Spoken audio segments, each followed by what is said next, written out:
Время новостей на канале Абаза, в студии Марина Будба. Здравствуйте. Сегодня в выпуске. Колоссальный объем поддержки Абхазии. С рабочим визитом в республике находится российская делегация во главе с заместителем министра Минэкономразвития Дмитрием Вольвичем.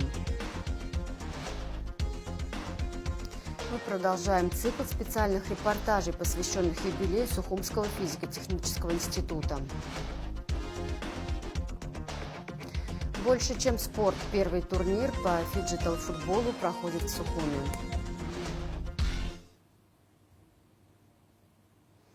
Россия оказывает колоссальный объем поддержки Абхазии в рамках реализации госпрограммы социально-экономического развития республики, заявил президент. Об этом заявил президент Республики Абхазия Бадра Гунба, который принял заместителя министра экономического развития Российской Федерации Дмитрия Вольвича. Рады вас очень видеть здесь, в Абхазии. Мы знаем, колоссальный объем поддержки оказываете в рамках реализации госпрограмм, которые существуют между Российской Федерацией и Республикой Абхазия. Действительно, за последние 3 года в рамках поддержки социально-экономического развития Республики Абхазия, в рамках реализации этой программы мы достигли неплохих результатов практически во всех отраслях экономики.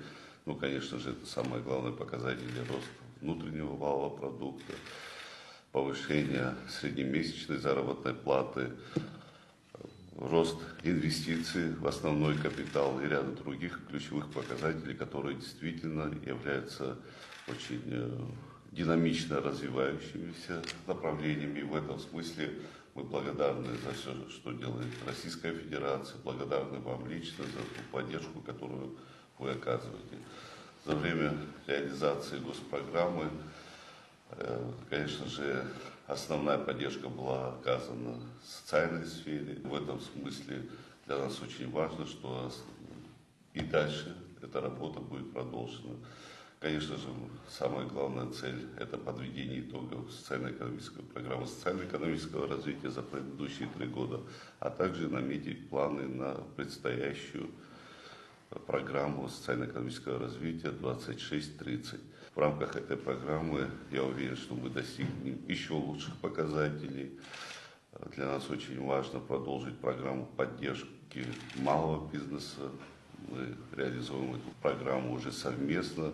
126 миллионов в этом году уже будет направлено на поддержку малого и среднего предпринимательства.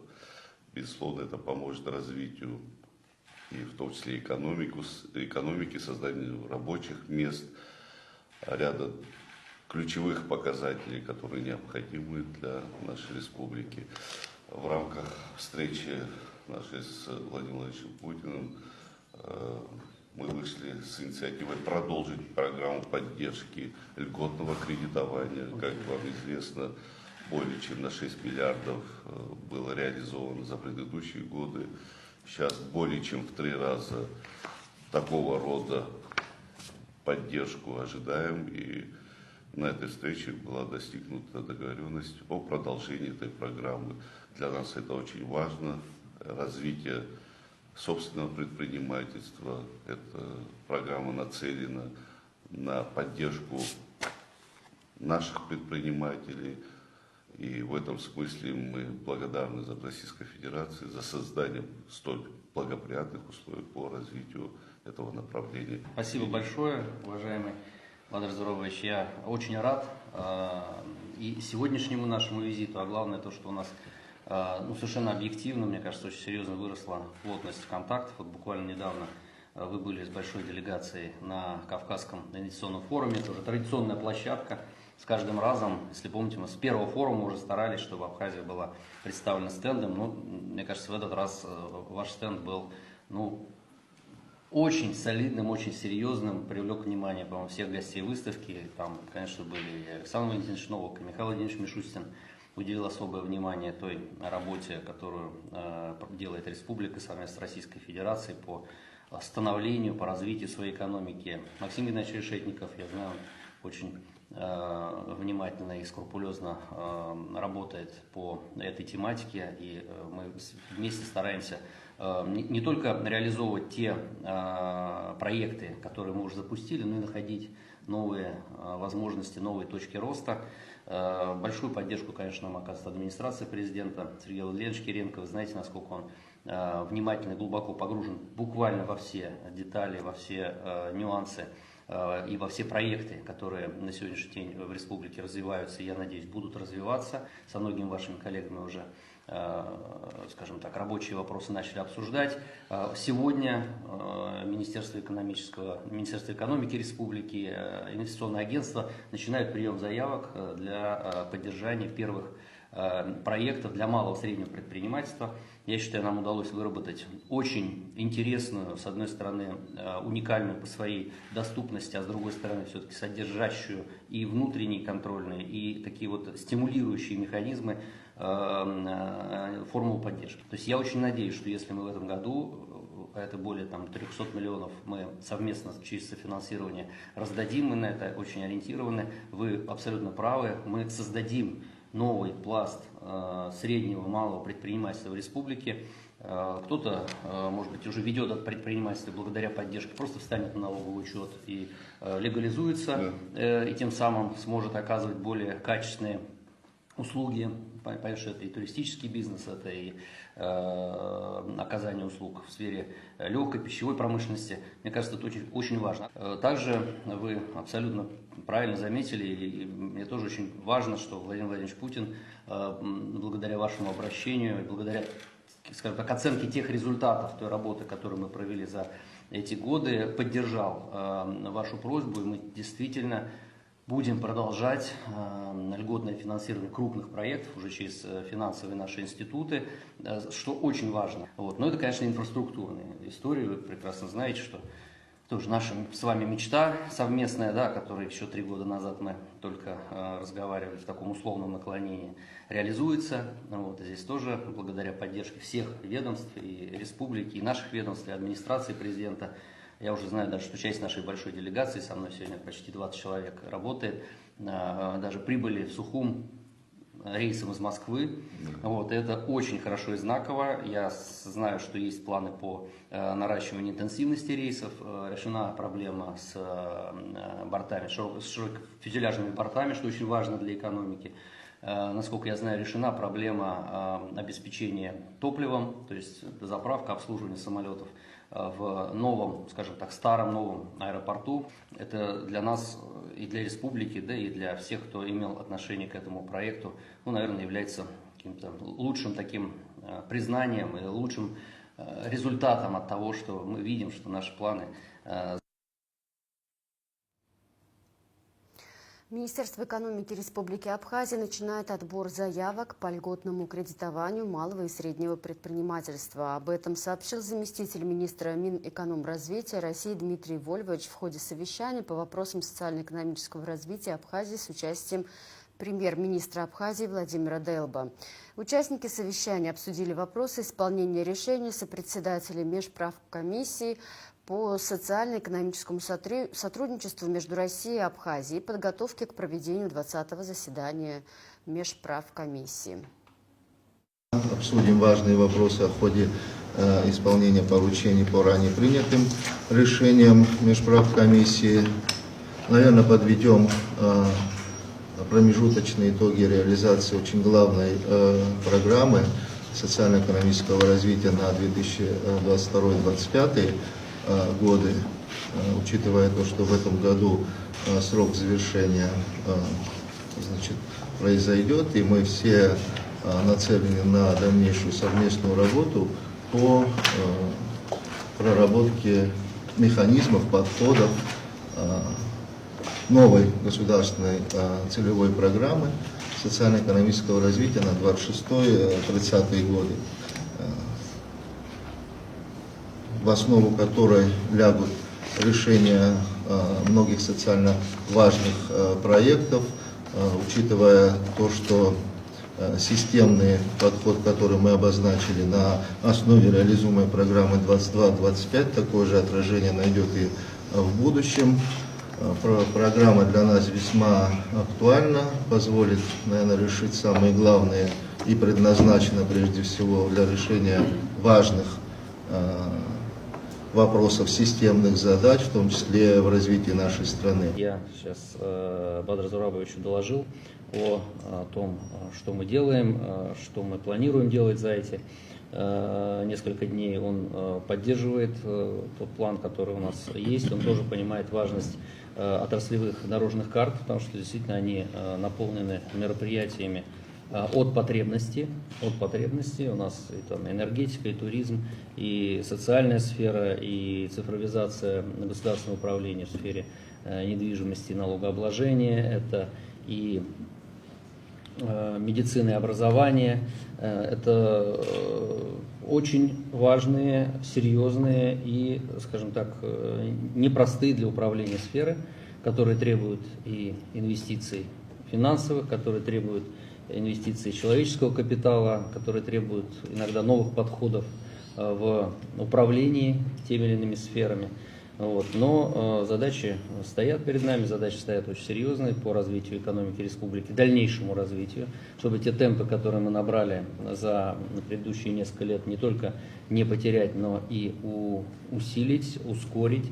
Поэтому будем делать упор и на институциональные реформы, будем стараться привлекать максимальные ресурсы как со стороны Российской Федерации, так и со стороны растущих финансовых бюджетных возможностей республики. Это вот та самая возвратность, да, тот самый цикл, Владимир Владимирович, о котором вы упомянули.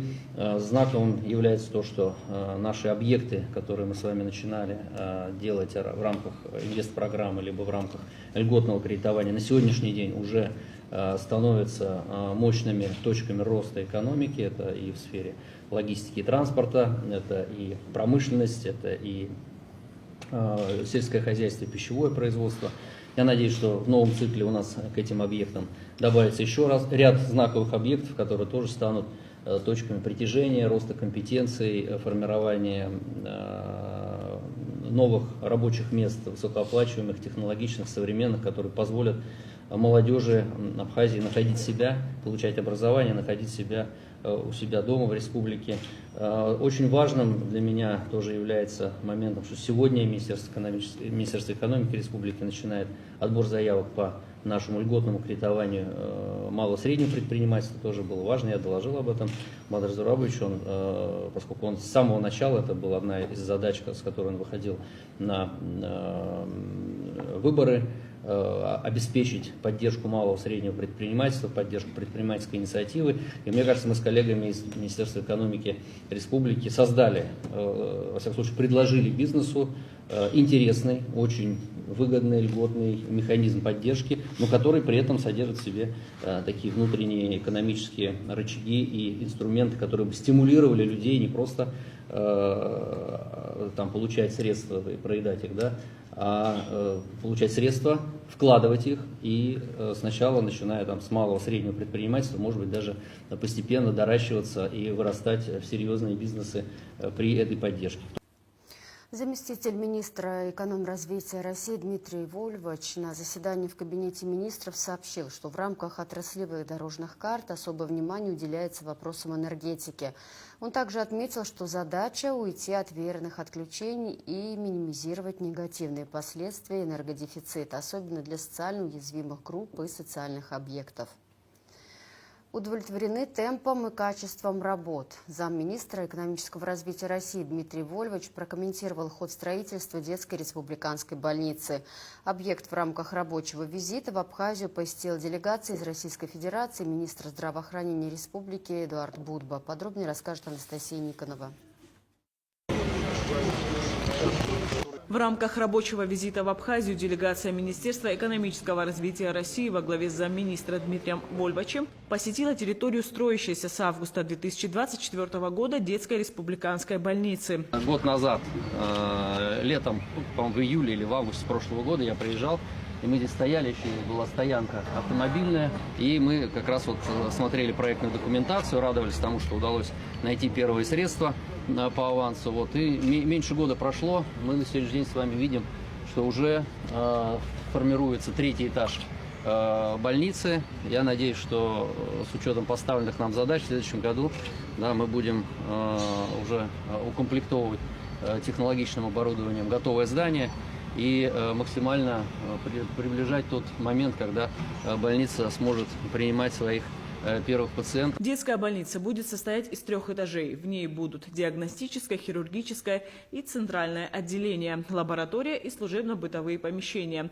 На 1-м этаже здания будет располагаться приемное отделение, регистратура, смотровые кабинеты, рентгенодиагностическое и клинико-диагностическое отделение, а также пищеблок. Рядом с детской больницей планируется построить дополнительную парковку и площадку для вертолета. Заказчиком объекта выступает Управление капитального строительства Абхазии, а сам проект финансируется в рамках инвестиционной программы содействия социально-экономическому развитию Абхазии.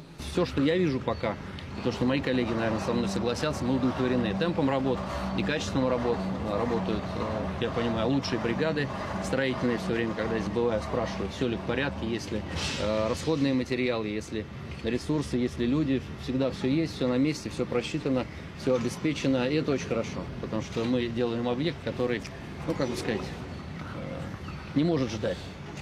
Поэтому чем быстрее мы его запустим, тем больше детского здоровья, детских жизней будут спасены в этих местах. Мы с коллегами из Минздрава, тоже из нашего российского, очень плотно эту историю, скажем так, мониторим, опекаем, помогаем, потому что помимо сейчас строительных работ, потом начнутся работы по закупке тоже высокотехнологичного сложного оборудования, его установки, наладки, обучение персонала. Я думаю, здесь, наверное, у нас серьезно пройдет и отбор специалистов, которые здесь будут работать. Наверное, на каком-то этапе будут работать и российские специалисты, тоже будут обучать своих абхазских коллег. Мне кажется, это правильно. Такая вот взаимовыручка, поддержка, взаимозаменяемость, она очень-очень-очень важна. Министр здравоохранения Абхазии Эдуард Будба выразил благодарность российской делегации за поддержку системы здравоохранения республики. В частности, за приезд российских медиков, которые в разгар курортного сезона посещают Абхазию и помогают абхазским коллегам в решении медицинских проблем. Приезжают российские специалисты в Республику Абхазия для усиления наших служб, узкопрофильных специалистов и в Гагру, и в инфекционную больницу, в Сухум, и в детскую больницу, и в ряд других районов. Это вот крайне необходимо, потому что такой большой наплыв, наши службы не справляются. И вот российские коллеги приезжают. Даже сегодня мы поговаривали о том, что у нас порядка заявки 22 специалистов, включая октябрь месяц, и потом 17 специалистов. Да, это инфекционисты, это хирурги, это детские хирурги, ультразвуковисты и другие специальности, которые крайне необходимы нам для того, чтобы граждане и туристы, которые попадают в лечебное учреждение, получали своевременную квалифицированную медицинскую помощь. Поэтому отдельное спасибо. Мы с этим форматом, вот сегодня прямо с 10 утра мы совещались в Минздраве, эти вопросы вот проговаривали, так что огромное спасибо. Ну, я думаю, что еще надо поблагодарить наших коллег за вот работу по диспансеризации, да, то есть была проведена такая, мне кажется, исторически важная миссия, акция. Я надеюсь, что это будет теперь, как бы сказать, такой рутинной, постоянной процедурой, когда особенно дети республики будут иметь возможность проходить эту диспансеризацию при необходимости еще на ранних стадиях, чтобы выявлять, профилактировать или где-то предупреждать какие-то заболевания, в том числе опасные. Это очень хорошая практика, которая очень серьезно повышает качество жизни. Строительство детской республиканской больницы должно быть завершено в декабре 2026 года. Анастасия Никонова, Инала Гухава, Абазатовая. Во второй половине дня в Кабинете министров продолжилось совещание по вопросам социально-экономического развития Абхазии, в котором участвует делегация Минэкономразвития России во главе с заместителем министра Дмитрием Вольвачем. Участникам предстояло обсудить вопросы, касающиеся проработки и утверждения отраслевых дорожных карт, развития приоритетных отраслей экономики Абхазии, а именно в сферах энергетики, туризма, транспорта, здравоохранения, образования, инвестиционного климата, кадастра недвижимости, налогового и таможенного администрирования, коммунальной инфраструктуры, социальной защиты населения. Настрой у нас такой же, как и был раньше. Очень конструктивно, предметно, с точки зрения повышения эффективности нашего взаимодействия, а уж теперь уж еще глубже, потому что направлений становится больше, в том числе отчасти больше экономического направления становится. Это повышение эффективности администрирования налогового, таможенного администрирования, кадастровой оценки, здравоохранения, более предметное погружение. Вот. Ну и многие другие. Так что полагаю, что работа в этом ключе продолжится, и мы в обозримом будущем в обговоренные сроки с коллегами из Российской Федерации выйдем и на отраслевые программы, и в конечном итоге на государственную программу соцэконом-развития на период 26-30, которая, безусловно, призвана решить ключевые задачи, стоящие перед республикой, в том числе в развитии экономики, социальной сферы. Вот. Так что предлагаю начать нашу работу.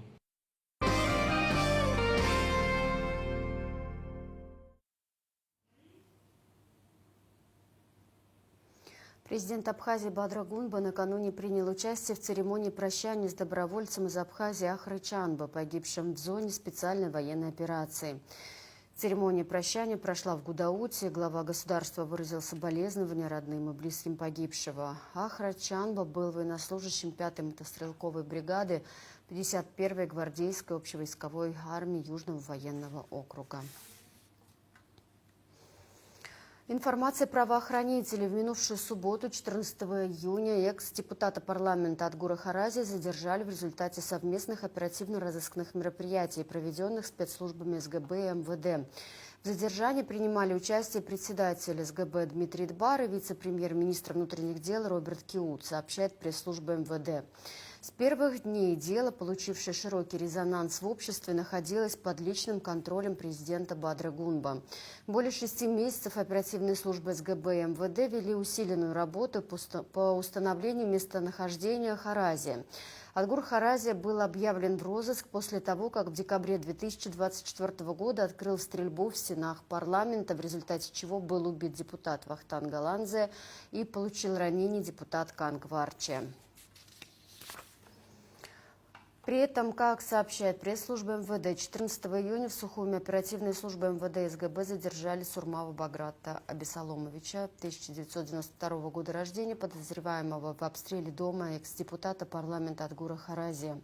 Преступление произошло 24 декабря 2024 года. Тогда по дому Харази в центре столицы было произведено не менее 25 выстрелов из автомата Калашникова.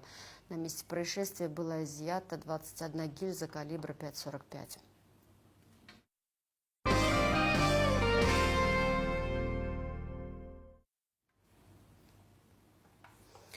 Парламентские вести. Проект закона о внесении изменений в градостроительный и строительный кодекс обсудили 16 июня в парламенте на очередном рабочем заседании Комитета Народного собрания по экономической политике, реформам и информационным технологиям. Депутаты приняли решение рекомендовать принять его во втором чтении на ближайшем заседании сессии парламента Республики Абхазия. Кроме того, члены комитета приняли решение вынести на следующее заседание сессии парламента проект постановления о даче согласия Кабинету министров на включение встроенного помещения бывшей котельной Государственного научного учреждения Института экспериментальной патологии и терапии Академии наук Абхазии в перечень объектов, подлежащих приватизации, и утверждению условий его приватизации, а также проект закона о внесении изменений в Гражданский кодекс в части совершенствования понятия недвижимого имущества, системы вечных прав, правового регулирования государственной регистрации, оборота недвижимого имущества для принятия его в первом чтении. В парламенте прошла встреча спикера Лаша Шуба и депутатов с делегацией представителей Всероссийского движения конкурса «Моя родословная». В ходе встречи обсуждались вопросы абхазо-российского сотрудничества в гуманитарной сфере. Они касались сохранения исторической памяти, укрепления семейных ценностей, развития культурно-просветительских инициатив, а также перспектив связи по патриотическому воспитанию молодежи. Встреча прошла в конструктивной и дружественной атмосфере. Стороны выразили заинтересованность в дальнейшем взаимодействии. Международная повестка. Иран заявил, что готовит законопроект о выходе из договора о нераспространении ядерного оружия. С учетом последних событий мы примем соответствующее решение. Правительство обязано исполнять законы, принятые парламентом, но этот законопроект пока только подготавливается, и мы будем координировать действия с парламентом на последующих этапах, заявил пресс-секретарь МИД Ирана Исмаил Бакаи. При этом он напомнил об официальной позиции Ирана о том, что его ядерная программа носит исключительно мирный характер, хотя на прошлой неделе МАГАТЭ заявила, что Тегеран нарушает свои обязательства по договору о нераспространении ядерного оружия. При этом российское посольство сообщило об эвакуации более 300 человек из Ирана. Как следует из сообщения российского посольства в Тегеране, эвакуированных вывезли в Азербайджан. Посольство эвакуировало россиян, а также граждан других стран двумя группами. Накануне 15 июня Иран покинули 225 человек, в том числе дети. В посольстве уточнили, что речь идет о членах семей сотрудников российских загранучреждений, артистах Большого симфонического оркестра имени Чайковского и других россиян. За день до этого посольство эвакуировало из Ирана 88 человек. В их числе была съемочная группа режиссера Федора Бондарчука.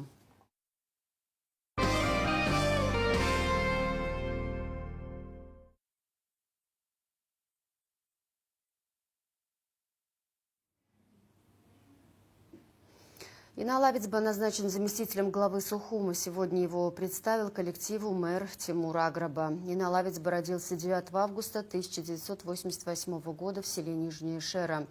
В разные годы был гендиректором ООО НПО «Кристекс», ООО «Оливковая роща», «Наш продукт». С 2017 по 2019 годы начальник отдела материально-технического снабжения Абхазавтодора. В 2019-2021 годах инженер технического надзора Абхазавтодора. В 2021 до 2025 занимался предпринимательской деятельностью. Рейсы Сухум-Ханты-Мансийск запустят с 28 июня. Перелеты будет осуществлять авиакомпания «Руслайн», уточнили в пресс-службе Сухумского аэропорта. Аэропорт имени Владислава Арзенба не работал с 1993 года. Реконструкция при участии России началась в 2023 году. Авиасообщение между Абхазией и Россией было восстановлено 1 мая. Участники конкурса управленцев команды Абхазии представят президенту Бадри Гунба собственные проекты, посвященные социально-экономическому развитию государства. В рамках конкурса команды Абхазии участники были объединены в проектные группы по различным темам, предложенные организаторами и связанные с общественно-политической, научной, гуманитарной, культурной и иной деятельностью. С 28 по 31 мая команда Абхазии принимала участие в образовательной программе на базе мастерской управления «Синеж» президентской платформы «Россия – страна возможностей». Наставниками и экспертами в проектных группах выступают ведущие отраслевые специалисты России. Мы продолжаем цикл специальных репортажей, посвященных юбилею Сухумского физико-технического института. Каждую неделю в эфире телеканала Абаза ТВ вы сможете знакомиться с выдающимися учеными, знаковыми личностями, определившими вехи развития СФТИ. Наш новый герой – физик Максим Судак, ученый, посвятивший всю свою жизнь работе в отделе номер 400, занимающимся теплоэнергетикой. О своем жизненном пути, о инновационных разработках и научных прорывах, о забавном и трогательном в истории СФТИ смотрите сегодня после выпуска новостей. Ну, я всю жизнь занимался в 400-м отделе, а 400-й отдел занимался разработкой систем прямого преобразования.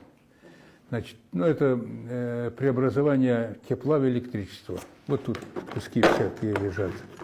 Вот эти изделия. Сразу, как только я пришел, тут мы заканчивали тогда заниматься ромашкой. Это первая в мире термоэлектрическая ядерная энергоустановка. Доложили о ней в Женеве, наши представители ездили. Ну, в общем, этим очень удивили американцев, потому что они думали, что они самое главное. Но оказалось, и после потом, когда дальше они продолжали, они очень активно занимались этой проблематикой.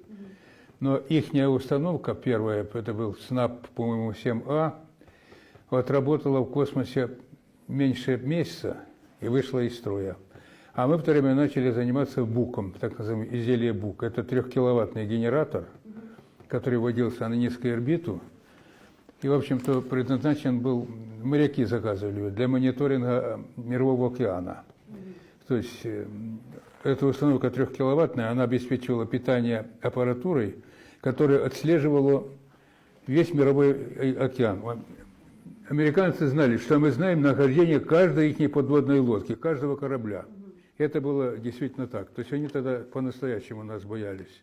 Мы разрабатывали и поставляли их в Москву, а дальше они устанавливались на реактор, в установку и выводились в космос. В общем, за время существования мы запустили свыше 30 таких установок. 16 июня в Абхазском государственном университете открылись курсы повышения квалификации для учителей изобразительного искусства общеобразовательных школ республики, включая учителей Очимчирской школы-интерната. Как сообщает отдел информации и медиакоммуникации АГУ, курсы организованы Республиканским центром повышения квалификации и переподготовки кадров при Абхазском государственном университете совместно с Министерством просвещения. Открыла встречу директор РЦПК АГУ Медей Ченгели. Она рассказала, что целью курсов является совершенствование компетенций учителей в области изучения изобразительного искусства. С приветственным словом выступил и декан факультета искусств, доцент Нукзар Лого. Он подчеркнул важность данных курсов и ознакомил присутствующих с историей становления изобразительного искусства Абхазии, а также с историей становления и формирования факультета искусств АГУ. От лица Министерства просвещения выступила руководитель отдела общего, среднего и профессионального образования Майя Цибулевская. С докладом на тему «Методика преподавания изобразительного искусства с использованием национального компонента в школах Абхазии» выступил заместитель декана факультета искусств доцент Руслан Чхамали. Лекцию «Становление и развитие профессионального искусства Абхазии в первой половине XX века», дополненную презентацией, прочитала член Союза художников Абхазии, член Союза дизайнеров России, доцент Эльвира Арсалия. Культура. 23-й музыкальный фестиваль «Хибла Герзмава приглашает» откроется в Абхазии в июле. Мероприятие пройдет при поддержке Министерства культуры России, Президентского фонда культурных инициатив, правительства Абхазии и Альфа-банка. Всего запланировано 3 концерта: 31 июля в Сухуме, 2 августа в Пицунде, 4 августа в Бейде. Фестиваль продлится до декабря 2025 года и охватит 20 городов России и зарубежья. О спорте. Герман Ардженя стал победителем чемпионата Южного федерального округа по боксу среди мужчин. Турнир проходил с 10 по 14 июня в Астрахани и собрал лучших бойцов Юга России. На пути к золоту Ардженя провел 2 поединка. В полуфинале он взял верх над Кириллом Пономаренко из Севастополя. В финале победил астраханца Армена Аганесяна. Оба боя завершились в пользу Арджения единогласным судейским вердиктом, сообщает пресс-служба Госкомспорта. Эта победа дает спортсмену право выступить на чемпионате России. Арджения является воспитанником тренеров Эдгара Крия и Элизбара Джологу, а в настоящий момент его наставником является Гегам Гукасян. Больше, чем спорт, первый турнир по фиджитал-футболу проходит в Сухуме в рамках традиционного 10-го кубка по мини-футболу, организованного компанией «Амобайл». В нем принимают участие 8 команд из игроков в возрасте от 13 до 17 лет. Главная особенность фиджитал-футбола – объединение виртуальной игры на PlayStation, реальной игры на поле. Об успехах, эмоциях и впечатлениях юных игроков в нашем репортаже. Будущее уже наступило, и это не просто громкие слова. Оно здесь, на стадионе Совмин, теплым летним вечером воплощается в жизнь звонкими криками юных спортсменов, неотрывно глядящих на экраны. Не мудрено, ведь это не просто футбол и не просто киберспорт.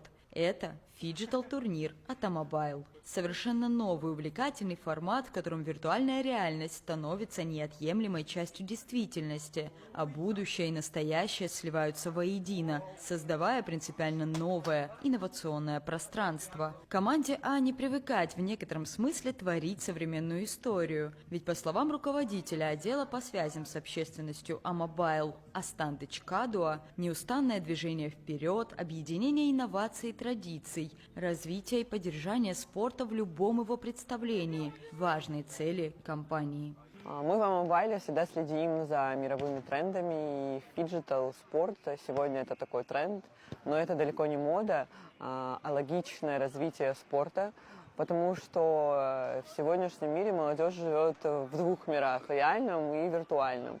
И вот с помощью первого фиджитал-турнира по мини-футболу мы хотели показать, что эти два мира могут сосуществовать и дополнять друг друга, а не конкурировать друг с другом. Поэтому для нас, конечно, это важно. Мы любим что-то новое, мы любим что-то интересное.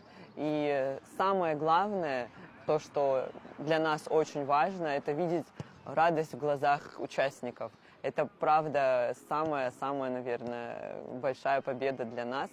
На стадионе Совмин в эти выходные собрались они, те самые парни, которые одинаково уверенно чувствуют себя и с геймпадом в руках, и с мячом на поле. Фиджитал-турнир объединил 8 юношеских команд. Ребятам от 13 до 17 лет, и для каждого, от игроков до зрителей, это абсолютно новый опыт. Астанда Чкадуа поделилась. Процесс своеобразного созидания, выхода за рамки общепринятого всегда сложный, интересный и волнительный. Но компания Mobile вот уж в 10-й раз проводит кубок по мини-футболу. Приобретенный опыт помог организовать и фиджитал-турнир на высшем уровне. Первая часть матча проходит на консоли, на PlayStation. Игроки играют в FIFA, и счет, с которым заканчивается матч, переносится на реальное поле. Таким образом, каждый виртуальный гол может стать решающим в реальном мире. И, как мне кажется, эта особенность делает фиджитал таким необычным и интересным. На трибунах многочисленные болельщики пристально следят за матчем FIFA на экране, потом за реальным футболом на поле. Ощущения удивительные и захватывающие. Зона для киберэтапа оборудована всем необходимым. Широкие экраны, PlayStation, все, чтобы виртуальный матч был зрелищным. Но самое главное здесь – атмосфера. Ведь здесь нет места даже условным разделениям на геймеров и спортсменов. Каждый из участников – фанат футбола, каким бы он ни был. Глаза у ребят горят, эмоции зашкаливают, напряжение буквально витает в воздухе. Но вот матч заканчивается, и их лица озаряются улыбками.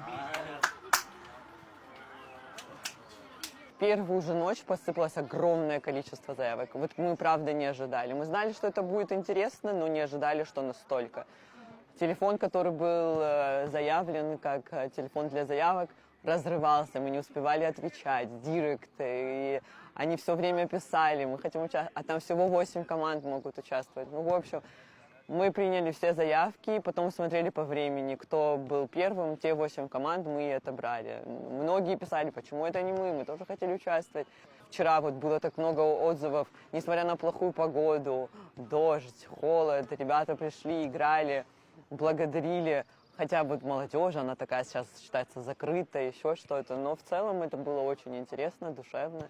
И по фидбэку сегодняшнему уже понятно, что это было правильное решение, что мы вот пошли в фиджитал и провели этот небольшой турнир.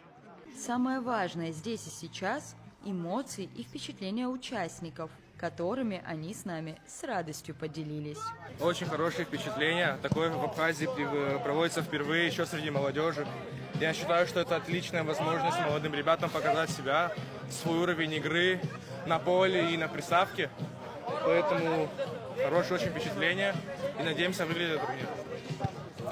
Очень понравилось такое проведение турнира. Было очень интересно играть и в FIFA, потом переходить на поле. Наша команда очень довольна. Впечатления у меня очень хорошие. Такое первый раз происходит в Абхазии. И я очень рад, что смогу поучаствовать на этом турнире. Я думаю, это в первую очередь сближает нас всех, как друзей, и помогает в развитии. Традиционно на турнире не обошлось и без тренеров. Менторам найдется место и в виртуальном пространстве. Как рассказал тренер команды «Маяк» Ореол Кягуа Кварацхелия, инновационный формат фиджитал-турнира увлек всех ребят. И порой сдерживать эмоции было сложно даже старшим наставникам. Ребята с огромным желанием отнеслись к этому турниру. Чуть ли не каждый день меня в личку сообщениями заваливали, и я говорю, все появится в чате, потому что сами организаторы до последнего старались сделать все, чтобы сделать этот турнир, и слава богу, он проходит и достаточно удачно. Я первый раз в жизни орал вообще, болел и переживаю очень сильно, потому что это что-то новое, хочется быть первопроходцами, вот. Очень тяжело сдержать эмоции. Ну и, конечно, нельзя представить игру без строгих судей. За игроками на виртуальном поле бдительно следил глава Ассоциации киберспорта Абхазии Валерий Берзиня. Когда ребята играют, там у нас тайм идет 5 минут, и за 5 минут ты можешь прям ощутить все возможные эмоции, начиная от радости, заканчивая вот это, типа, как я не забил. Ребята прям такие счастливые. Первый день не понимали, как это можно. Тут даже родители подходили, а они здесь играют, а потом... В итоге объединение произошло очень классным. 18 июня состоится финал фиджитал-турнира. Победители получат денежный приз в 30 тысяч рублей, кубок и грамоту. Обладатели второго места – 20 тысяч рублей и грамоту.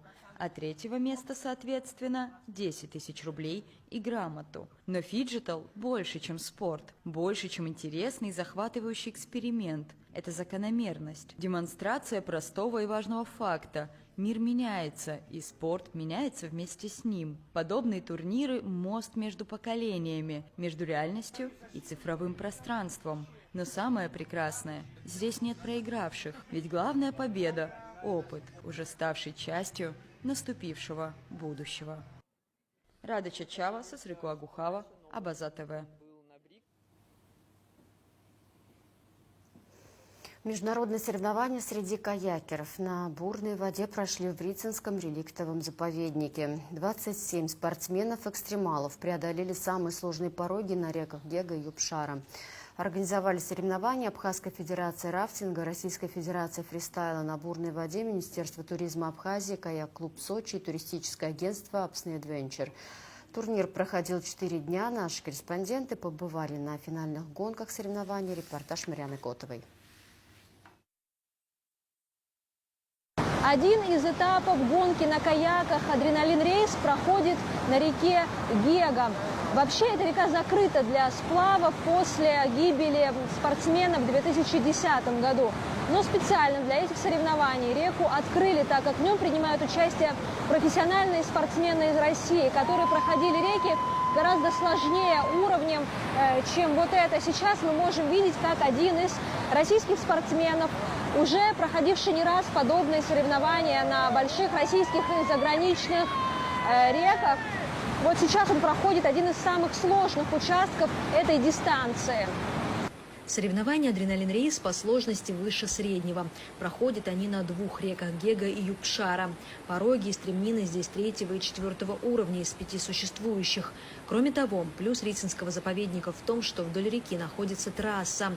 Это обеспечивает удобную логистику для спортсменов и доступ к зрелищу для зрителей. Здесь именно в Врицинском национальном парке вот эти реки Юбшара и Гега, они уникальны тем, что на них присутствуют пороги разного качества. От простых до сложных. Практически все эти участки просматриваемы с дороги, то есть можно обеспечить зрительность, можно обеспечить нормальный старт-финиш, то есть транспортную логистику, что немаловажно. И тут присутствует связь и красивая природа, удивительная. Тут много людей, туристов, вот очень много останавливается людей, подходят, просто смотрят, интересуются. Абхазия интересна для каякеров и других водных спортсменов еще погодой и красотой природы. Мне очень нравится, я здесь уже 2-й раз. Сначала мы приезжали в этом январе, катались на Покрафтах. Там было меньше воды, была хорошая погода. А сейчас вот это уникальная возможность покататься по этим речкам. Но они интересны, например, перепадом высоты. То есть бывают такие более пологие полноводные реки, вот как, например, здесь Бзыпь, она пологая. А здесь повыше, когда заезжаешь на Гегу и Юбшару, там есть перепад, можно прыгать с камней, как бы интересные линии, структуры воды есть, ты можешь с ней по-разному играть. И вот это всегда доставляет удовольствие, когда ты классно, у тебя получается проехать порог. Российским спортсменам зимой приходится тренироваться и соревноваться в закрытых бассейнах. Абхазия вполне может стать зимней базой для каякеров. Зимой здесь можно проводить соревнования, можно проводить в общем, в те месяца, когда в России классические реки для соревнований не работают. А спортсменам нужно тренироваться и соревноваться круглый год. На зиму все спортсмены, сплавщики, водники в России уходят в бассейны. Согласитесь, в Абхазии было бы лучше. И тем не менее, при наличии идеальных природных и климатических условий в Абхазии нет ни одного каякера. Как говорит Игорь Сумкин, на это потребуется время. Спортсмены и каякеры не появляются на ровном месте. Как правило, это достаточно сложный спорт. Можно сравнить, наверное, с мотоциклами, с такими экстремальными. И для начала должны появиться водители на обычных машинах, да, то есть на рафтах, на простых средствах сплава. Рафтинг в Абхазии присутствует, но он присутствует как коммерческое направление, в первую очередь. Наша задача сделать, чтобы это был в спортивном направлении. И спорта, так как это будет некоторая массовость, не все же будут коммерцией заниматься, пойдут люди дальше в спорт, захотят, если развития. Одиночные суда. Сначала одиночные надувные суда, потом уже пластиковые. Так скажем, такая эволюция должна произойти. И если над этим работать, так и будет. Это произойдет рано или поздно. Увлечение экстремальными видами спорта на воде чаще всего появляется в юности. Знакомиться за каяками, байдарками и рафтами в большинстве случаев в туристических клубах для детей и подростков. В Абхазии таких нет. С детства в турклуб ходил, просто занимался, увлекался там, с 7 класса, просто походами выходного дня. И плавно это переросло в мое хобби, в мой спорт. И уже, наверное, лет 20, как я занимаюсь профессионально каякингом. Я катаюсь по всему миру. Я был очень много где, во всей Европе, в Южной Америке, в Индии, в Индонезии, в Китае, и посмотрел достаточно много мест красивых на планете. Я бы не сказал, что Абхазия как-то уступает в красоте, то есть здесь тоже довольно классно. Развитием водных видов спорта сегодня занимается Абхазская федерация рафтинга. По словам ее президента Самвела Самуэляна, у них много идей и уже разработанных планов, а самое главное – поддержка государства. Мы хотим также республику представлять уже в Российской Федерации. Обучаем даже ребят, которые уже наши граждане. И мы решили это создать здесь, благодаря нашей личной компании Абсней Адвентур, Федерации рафтинга Абхазии. Для этого мы даже открыли федерацию, чтобы это было на законном уровне от нашего государства. Каяк это надо прям любить и любить с детства. То есть от родителей. В Абхазии мы хотим наладить, попытаться. Это через государственный университет нам разрешили, дали добро, чтобы мы какую-то лекцию там провели. Главная проблема – это кадры. Кто будет обучать молодежь каякингу, рафтингу и другим видам экстремального водного спорта? В Абхазии только один специалист по рафтингу – Кирилл Рыбаков. Но уже сегодня он готов взяться за обучение тех, кому это интересно. Сейчас мы готовы со своей стороны привлечь молодежь, парней, кому интересно развиваться в этом направлении. Мы готовы обучить новых рафтманов. Мы с 2012 года лично я провожу сплавы по реке Кадор, организовываем. И у нас возникает дефицит кадров, возникает дефицит инструкторов. И мы готовы взять молодежь с нуля, обучать на реке, кому это интересно, подготавливать новых инструкторов и потом их трудоустраивать, потом давать работу на Кадоре, на Псыбе, на других реках. Это, за этим будущее спортивного туризма в Абхазии. А пока главная задача абхазских экстремалов – организация международных соревнований в Абхазии. То есть открытие республики в качестве площадки для подобного рода мероприятий. В следующем году мы планируем провести международные соревнования по рафтингу. Мы в прошлом году встречались с президентом Российской Федерации рафтинга. И в этом году уже мы говорили о том, что перенести сюда соревнования, которые планировались проводиться в Узбекистане, но решили провести их на другой локации. В следующем году у нас есть план собрать здесь порядка 80 команд на следующий год и провести массовые соревнования уже в Абхазии и привлекать сюда спортсменов, открывать Абхазию как именно спортивную площадку для развития водных видов спорта. По словам организаторов, подобные соревнования – способ развития водных видов спорта, площадка для привлечения внимания к проблемам экологии, а также средство развития событийного туризма. Сейчас Рицинский национальный парк выступает в качестве площадки. Они предоставили нам площадку, дали нам где жить, воду, мусор, в общем, обеспечили. Мы приезжаем как бы на готовую площадку, платим ночевка. Ну, сейчас у нас этого нет, то есть для нас сделали бесплатный въезд, нас обеспечили всем необходимым. Но, например, если приезжают соревнования уровня, где 120 человек, 150, это соревнования другого именно уровня в плане бюджета, средств. И, как правило, у таких соревнований имеются большие покровители. Общественно-спортивные организации имеют свои бюджеты, и они готовы платить за размещение спортсменов и так далее. И если же этот парк будет открыт в эту сторону, то, конечно, они смогут и за въезд, и так далее. То есть как площадка, я считаю, отлично. Для Рицинского парка проведение подобных соревнований – перспектива вывести туризм в заповеднике на новый уровень. Прежде всего, любое мероприятие, которое не наносит вреда нашей экосистеме и прочее, оно может быть интересно для развития такого вида спорта в Абхазии. Если мы будем подобные мероприятия проводить, то это будет дополнительная реклама, дополнительные возможности, которые открываются для молодых людей, экстремалов. Ну и, безусловно, для нашего поколения, для нашей молодежи, это тоже один из видов спорта, который сегодня ребята популяризируют на территории Абхазии. Долгие годы Юбшара и Гега были закрыты для сплавов. Сегодня они открылись для профессиональных спортсменов, способных преодолевать самые сложные пороги. В этот раз зрителями гонки на каяках стали случайные туристы и сами участники соревнований. Но в следующий раз это зрелище может собирать широкую публику любителей экстрима и привлекать в Абхазию еще больше туристов, даже не в самый высокий сезон. Марьяна Котова, Сосрык Павгухава, Абаза ТВ. Сборная команды Абхазии с триумфом завершила выступление в открытом международном турнире по тайскому боксу «Кубок Георгия Победоносца», заняв первое общекомандное место. На втором месте в командном зачете расположились спортсмены из Краснодарского края. Бронзовыми призерами турнира стала команда Московской области. Соревнования, проходившие в Сухуми с 12 по 15 июня, были посвящены знаменательной дате 80-летию Победы в Великой Отечественной войне и собрали на одной площадке более 400 спортсменов из Абхазии, России, Таджикистана, Узбекистана и Армении в 5 возрастных группах. Футбольная команда «Ирцах» из Очамчиры, представляющая детско-юношескую спортивную школу, успешно вышла в полуфинал турнира по футболу среди молодежи «Летний кубок Финиста-2025».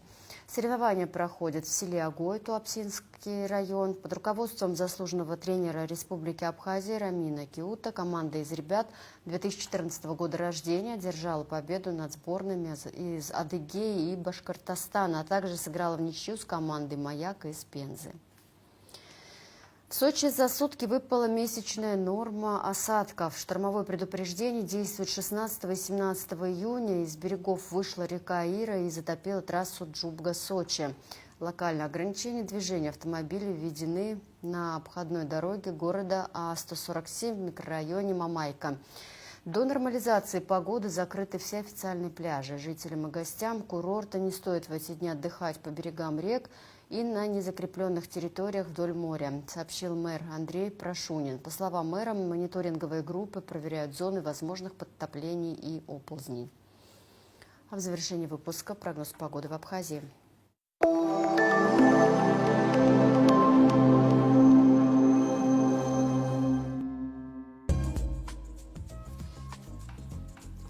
Во вторник, 17 июня, ожидается облачная с прояснениями погода. До полудня осадки разной интенсивности, местами гроза, туман. Атмосферное давление повышенное, ветер слабо умеренный.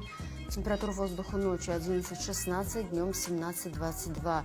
Температура морской воды 22. Волнение морской воды умеренное и значительное. Относительная влажность воздуха 70-90%.